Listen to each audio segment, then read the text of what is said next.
Ito ng twist. Galing na galing na yan. Sumakit dito. Parang... Sumakit na sa medial part. O, tapos namagaan yun. Hindi naman namagaan ng todo. Tapos dito, Ano? pag magkapan ako nakatayo, pag may lumalagatok, Okay. parang lipid siguro. Ano. Tingnan natin, sir. Higa ka. Baba. Dito mo muna yung gamit mo. Dito. Yan. Higa ka dyan.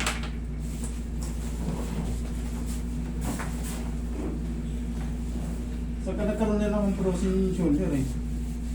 Mauna na yung frozen shoulder. Ano gusto mo? In-exercise ko na, wala na sir. Wala na. Nakala ako. Kumbaga, inano lang sa exercise noon. Very good. Ngayon, sir, tingnan mo. May cellphone ka para makuha nun. Namamaga siya ngayon. Tingnan mo. Oo, magapang nga po. Tingnan mo, hindi nga nakasayad, oh. Namamaga siya kasi nung Sabado lang. Masabi. Pero normal pa yun na may pamamaga. Bakit? Nung Saturday lang eh. Bukas pa lang mag-isang linggo. Hanggang 2 linggo, yung mga normal na parang napipilay sa atin. Yung normal lang, parang na parang natapilok ng konti. 2 linggo, pangkaraniwan pa yung pamamaga. Pero pag lumagpas ka sa 2 linggo, hindi na normal na tapilok yun or hindi na normal na twisted yun. Ibig sabihin nun, maaaring hindi talaga nakabalik. Yan, katulad yan. Hindi ko ito normal, Hindi mo ganyan. Oo, di mo. Pag ginanito mo, Yung pinapansin ko nga. ayaw. Oo, bumabalik sa'yo. Yung... Kasi sasakit.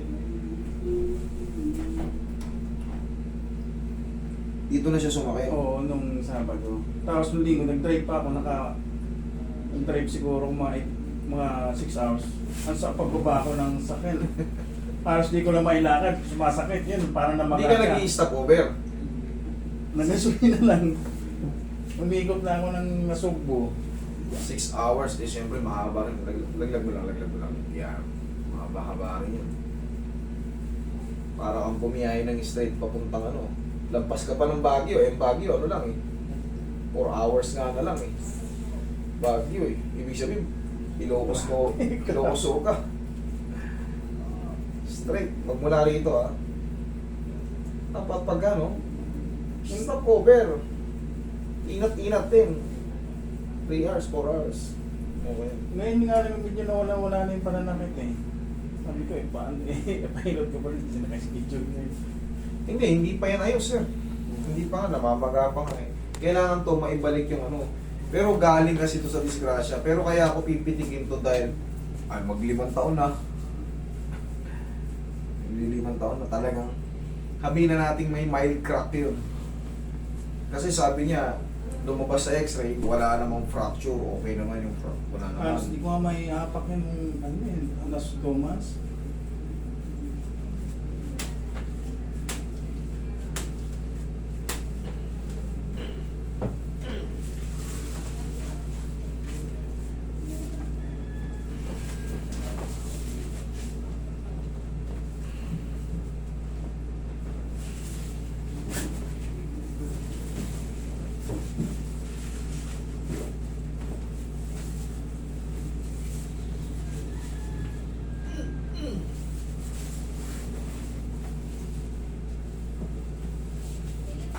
Straight ka, sir. Straight. Yun. Nalabanan. Yun. Talog lang yan.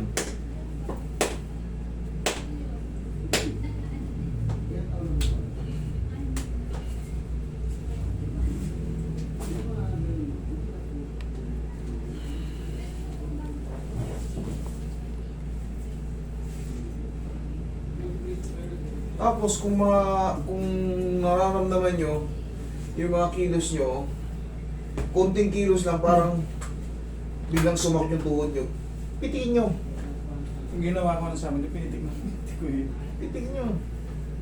Ay, ganun talaga. Last na nga. Ikaw naman. Yan, tigasan mo yan ha. O. Huwag mo, tigasan mo. Tigasan mo. Okay, Sir, hindi. pangat. Yan, sipa mo. Sapa. Sapa. Sapa. Thank you. Sakit ko yun. Ganun, tamang pagsipa. Taglag mo lang. Yan.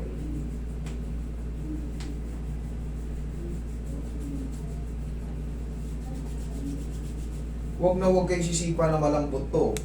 Tandaan nyo, bukod sa risky, sa 3 joint, tapos may pilay ka pa na ano, pag ginano, kailangan nakaganyan. Ano yan? Oo, para ang patatamaan lang dyan, tuhod lang.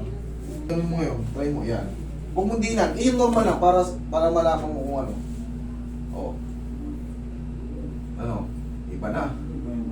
Iba na. Okay? Thank you. Bossing, tatandaan mo, dahil nga nangyari sa yung disgrasya na yon, siyempre, hindi naman nawala, nararamdaman mo pa rin eh. Mag-knee support ka na. Mag-knee support ka na. Para always nakadepend yung tuhod mo. Para kung sakaling, sabi mo, nasa garments ka, eh, talagang hindi mo maiwasan magbuhat. Mag-knee support ka kahit walang masakit. Para secure palagi yung tuhod mo. Okay? Try mo lumakad. Ay, sumisilas mo. Eh, parang hindi. Ayan. O, ano? Ayos na. Pag gano'n ako, medyo masakit lang dito. Sige, gano'n mo rin. Oo. Oo. Tumatawag. Walang problema lumalagot to, basta walang pain. Okay? Oo, wala namang pain eh. Okay? Bossing, mag-knee support kayo ng suggest ko sa'yo. Okay? Ano pa? Kaya na.